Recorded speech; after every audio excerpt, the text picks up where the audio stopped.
दिल्ली के मुख्यमंत्री को 21 मार्च को कथित शराब घोटाला मामले में ईडी की गिरफ्त में जाना पड़ा और आज उम्मीद की जा रही थी यानी कि 27 मार्च को कि हाई कोर्ट से जो फैसला है कहीं ना कहीं अरविंद केजरीवाल के पक्ष में आ सकता है, लेकिन अरविंद केजरीवाल को राहत नहीं मिली है। बड़ी खबर हम आपको बता रहे हैं, गिरफ्तारी के खिलाफ अब 3 अप्रैल को सुनवाई होनी है।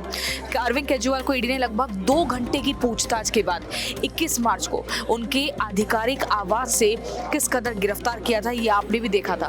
और कोर्ट ने ईडी को केजरीवाल की 22 मार्च की रात से 28 मार्च तक यानी कि 6 दिनों की रिमांड दी थी। इसमें तमाम तरह के सवाल जवाब होने थे और इस सवाल जवाब में कॉन्फ्रंटेशन में उनके सामने तेलंगाना की पूर्व मुख्यमंत्री केसीआर की बेटी के कविता के सामने बैठाकर भी कुछ सवाल जवाब होने थे, क्योंकि साउथ लॉबी का भी इस पूरे मामले में जिक्र है। 100 करोड़ का जो आदान प्रदान है राशि का वो हुआ है, इस धनराशि का, इसको लेकर भी सवाल होने थे। तो कुल मिलाकर आपको बता दें, ईडी के पास कुल 14 दिनों की रिमांड का अधिकार है, लेकिन 6 दिनों की रिमांड पहले मिली थी।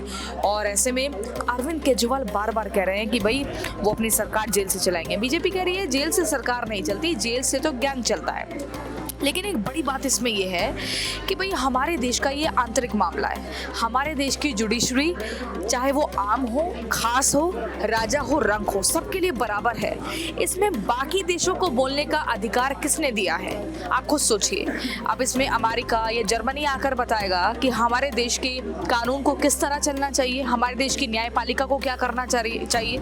उनके विदेश मंत्रालय का जो विभाग है वो हस्तक्षेप कर रहा है और वो कह रहा है कि इस मामले पर हमारी गंभीरता से निगाह है कि अरविंद केजरीवाल को निष्पक्ष बोलने का या कार्रवाई करने का कितना समय दिया जाता है, कितना अधिकार दिया जाता है। लेकिन हमारे विदेश मंत्री यानी कि एस जयशंकर और मैं कहना चाह रही हूँ हमारे विदेश मंत्रालय ने उन्हें सीधे तौर पर फटकार लगा दी है। उन्हें आईना दिखाते हुए कहा, जी आप अपने दायरे में रहें, आप सीमा ना लांघे, आप उस सीमा को पार करने का प्रयास ना करें।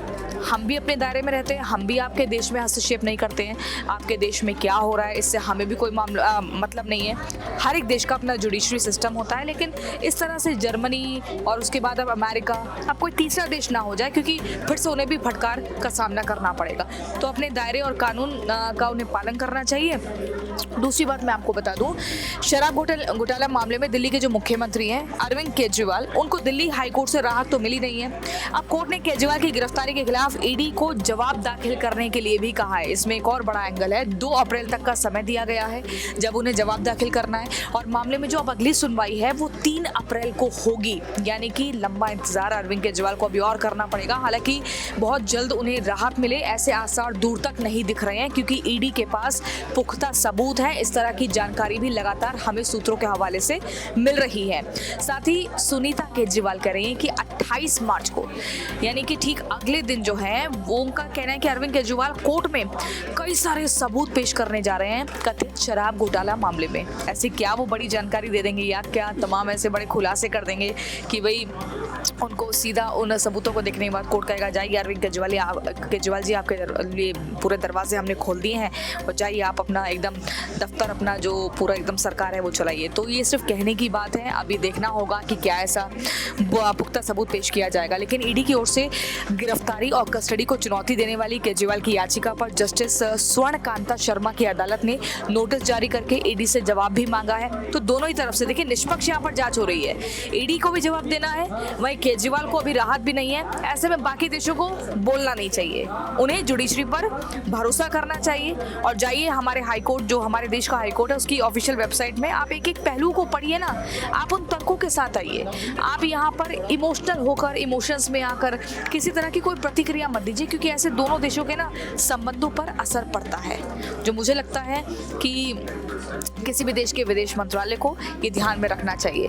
केजरीवाल के अंतरिम राहत की गुहार पर एजेंसी को 2 अप्रैल तक जवाब दाखिल करना होगा और अब जो अदालत है वो 3 अप्रैल को इस मामले में अगली सुनवाई करेगी।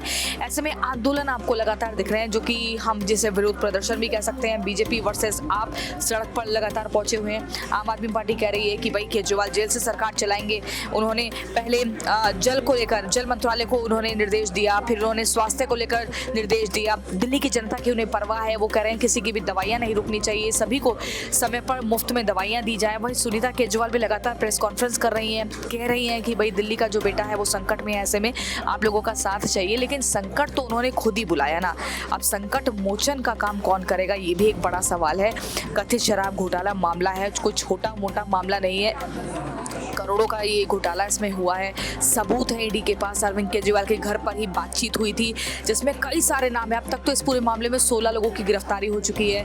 लेकिन अगर हम देखें दिल्ली से लेकर साउथ लॉबी तक इसमें कनेक्शंस देखे जा रहे हैं। दिनेश अरोड़ा और बूची बाबू गोरंतला, ये वो मुख्य तौर पर दो नाम हैं जिनकी गवाही पर केजरीवाल के नाम का खुलासा हुआ। और इससे पहले आपने देखा संजय सिंह की इस मामले में गिरफ्तारी हुई, मनीष सिसोदिया की गिरफ्तारी हुई।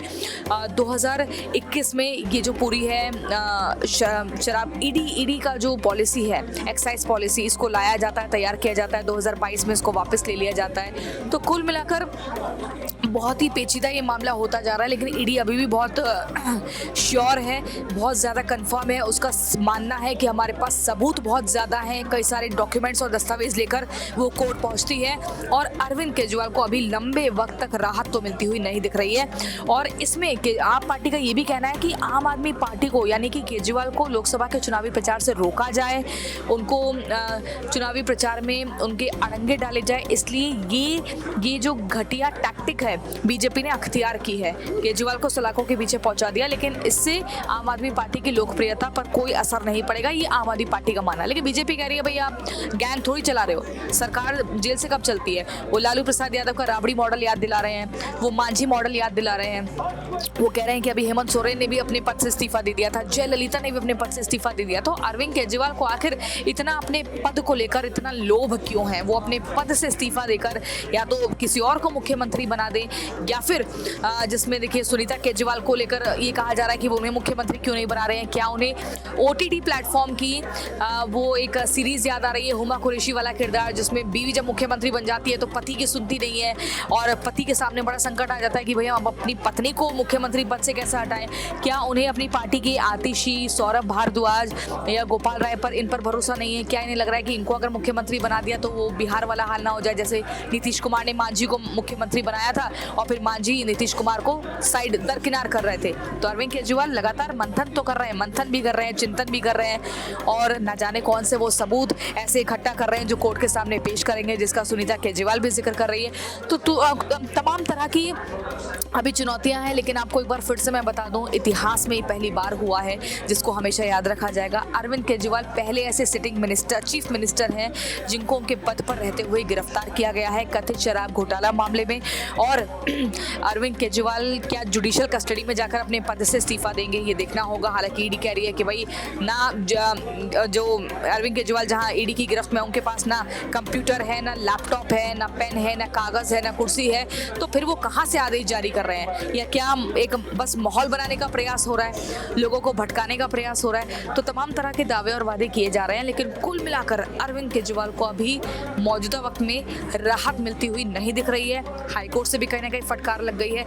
अब ये देखना होगा कि अगला कदम आम आदमी पार्टी का क्या होता है और ईडी की तरफ से और कौन से बड़े सबूत पेश किए जाते हैं। अब अगर आपको ये वीडियो अच्छी लगी हो तो इसको आप लाइक करो, शेयर करो, इस चैनल को, रिपब्लिक मीडिया के इस यूट्यूब चैनल को, प्लेटफॉर्म को आप सब्सक्राइब करो और इस वीडियो को दूर तक पहुंचा दो, ईडी की टीम तक पहुंचा दो, कोर्ट तक पहुंचा दो, आम आदमी पार्टी के तमाम नेताओं तक पहुंचा दो, बीजेपी के नेताओं तक पहुंचा दो, ताकि पूरा जो एकदम सिस्टम है ना, समझ पाए कि भाई अभी मौजूदा स्थिति क्या बनी हुई है। हम लोग जो है किसी भी पक्ष में बात नहीं करते हैं। जो अब तक पूरा हुआ है मामला, उसको लेकर हमने सिलसिलेवार तरीके से आपको बिंदु दर बिंदु पूरी कहानी समझा दी है। शुक्रिया।